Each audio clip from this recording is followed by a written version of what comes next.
to the 8th edition of Pod Universal, India's first pod magazine released in May 2007. Adam's Bridge, popularly known as Ramar Bridge or Sethu at Rameswaram, is one of the most revered monuments by millions of Hindus, Muslims and Christians. It is also believed to have been constructed by Lord Rama with the help of Lord Hanuman. In the pretext of Sethusamuthra canal project, the Indian government is hurrying up to destroy this bridge, in spite of protests by general public and opposition parties. The Honorable Minister for Shipping has announced in the Parliament that there was no archaeological evidence for the existence of an ancient bridge. In this background, this edition brings out some of the documentary facts about this ancient monument and also the possible consequences of destruction of this bridge in the ecology and also the risk involved if next tsunami occurs.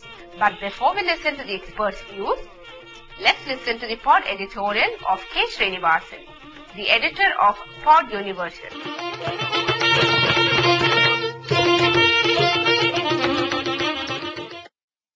Hi friends, I am back with you again in this 8th edition of Pod Universal, India's first pod magazine. In one of our earlier editions, we have carried a story on the controversial $560 million, that is 2,500 crores rupees Sethusamuthra canal project. In spite of protests from religious groups, scientists in geology and ocean experts, former defense officials and tsunami experts, the present Indian government is adamant about breaking the Adam's Bridge, which is otherwise popularly known as Rama's Bridge at Rameswaram, southern tip of India. Though the courts have advised the governments to set up an expert committee to go into the facts given by the people who are opposing the breaking of Adam's Bridge, the government is not prepared to accept the suggestions and is brushing them aside without valid arguments. Adam's Bridge or Rama's Bridge is one of the ancient monuments of India worth to be declared as a World Heritage Site. When all the governments in the world are spending huge amount of money to preserve their cultural and traditional monuments, Indian government is in a hurry to spend large sums of money to destroy a great monument for the reasons best known to them, when alternatives are available at lower cost. The ordinary citizen of this country is more concerned about this and eagerly looks forward to UNESCO and Greenpeace to step into this controversy and make an independent study. Till we meet next, bye. That was K. Srinivasan, editor of Pod Universal.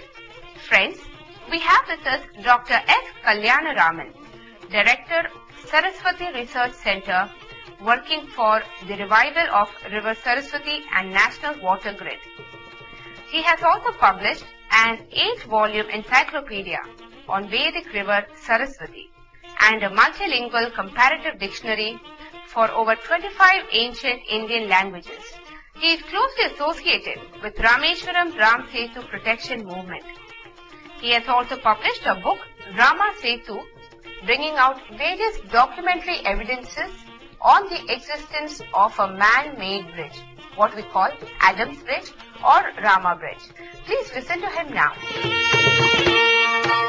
This is a presentation making an appeal for realigning the Sethusamuthra channel, taking into account the scientific and security aspects of the region and the impact on the livelihood of the coastal people. The bathymetry or sea depths of the region can be seen from this image. The depth ranges from 2000 meters near Tuticorin to almost 0 meters when it comes near Ramasethu. This Ramasethu is also called Adam's Bridge. The area is called the Gulf of Mannar and Park Strait. The channel alignment presently chosen runs almost along the medial line, that is the midpoint between Indian land and Sri Lankan land. This virtually creates an international boundary which has serious repercussions for national security. The appeal is that this alignment should be slightly altered in such a way that it does not go through Ramasethu or Adam's Bridge, but goes through Dhanushkodi, which will in fact reduce the distance by about 35 nautical miles.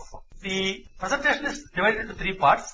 Number 1, evidences for the existence of Ramasethu will be provided. Number 2, a plea will be made for preparedness for the next tsunami. And number 3, it will talk about the impact of the coastal life and impact on national sovereignty. Because we have to take into account the tsunami that had a devastating effect that struck on December 26, 2004.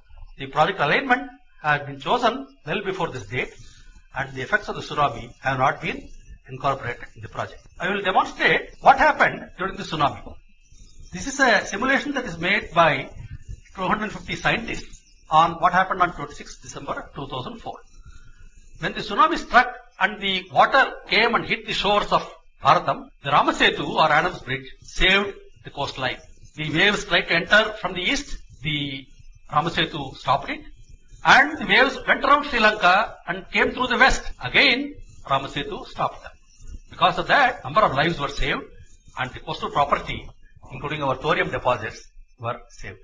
In 1956, after independence, a committee was appointed called the A. Ramaswamy Mudaliar Committee, which went through a number of alternatives for creating a naval link between Tuticorin and Chennai and Haldia on the east coast. After reviewing a number of alternatives, they suggested that a canal like the Panama Canal or the Suez Canal as a land-based canal should be taken through Mantapam. And they also made a categorical recommendation that in no circumstance should there be a channel passage through the Adams Bridge. I would read the last sentence.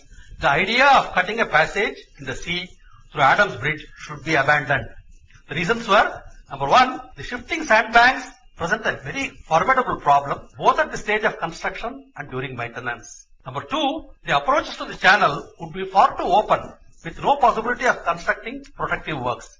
In fact, such protective works become very important in the wake of the tsunami. So, tsunami protection measures must be made an integral part of any canal made in this region. And number 3, they also said the channel would be bordering on the Sethusamuthra medial line and would be in effect creating a boundary which never existed between India and Sri Lanka. It will have serious repercussions on our sovereignty. So this A.R. Mudaliar committee recommendations are accepted by the following 4 committees. They all had alignments chosen along the land near Dhanushkodi, near Pamban, near Mantapam. Whereas the present alignment chosen is an arbitrarily drawn line in the middle of the ocean. It will be impossible for us to maintain a channel passage given the cyclonic storms that are recurrent, and now we are also likely to face another tsunami. The consequences of this Sethusamutram channel project is such that the impact of the tsunami and how it has changed the bathymetry, that is the sea depth, has not been taken into account. In fact, after the 2004 tsunami, the seabed has risen by 200 to 300 meters in some parts of the Indian Ocean. In addition, we have thorium deposits in Kerala, in places like Aluva and Chavara, and in Tamil Nadu, in a place called Marwal and Kurichi, where there are Rare Earths Limited, a Government of India corporation, accumulating this thorium, which is a very important nuclear fuel for us, for our nuclear program of the country. And the tsunami protection measures have not been incorporated in the project.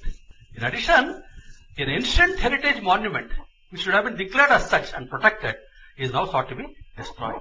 This is the map which shows the project area. On the left hand side we have Mantapam, followed by a Pamban gap where small ships can pass through. We have actually a railway line there. A cantilever bridge operates and the small ships go through that. After that comes Rameswaram, then after that comes Dhanushkodi. And between Dhanushkodi and Talai Mannar in Sri Lanka is the Ramasethu, which can be seen by an aerial photograph or through NASA space images. It is surprising that the Minister for Culture made an extraordinary statement in the Rajya Sabha, where this statement was made by the minister saying that there is no archaeological study to confirm the existence of a bridge. It's an unusual statement for a minister to make. I will present to you the number of evidences to show that this is an instance of suggesting falsehood and suppressing truth. The NASA websites are very emphatic about the existence of a bridge. A land bridge is a monumental structure that can be seen from the space. These are the websites. So it is not necessary for any minister to write to NASA to get this confirmed. It's all available in the public domain on the internet. URL references are given there from the NASA government website. In addition, there are archaeological and research reports right from 1799 of the Asiatic Society which refer to the bridge, the land bridge that connects Bharatam and Sinhala Deepa or Ceylon. And this was used as a land bridge right until 1480 when a cyclone struck and created some gaps. This is also called Sethu Bandha, like Allah Bandh, and it got broken in 3 places, 1480.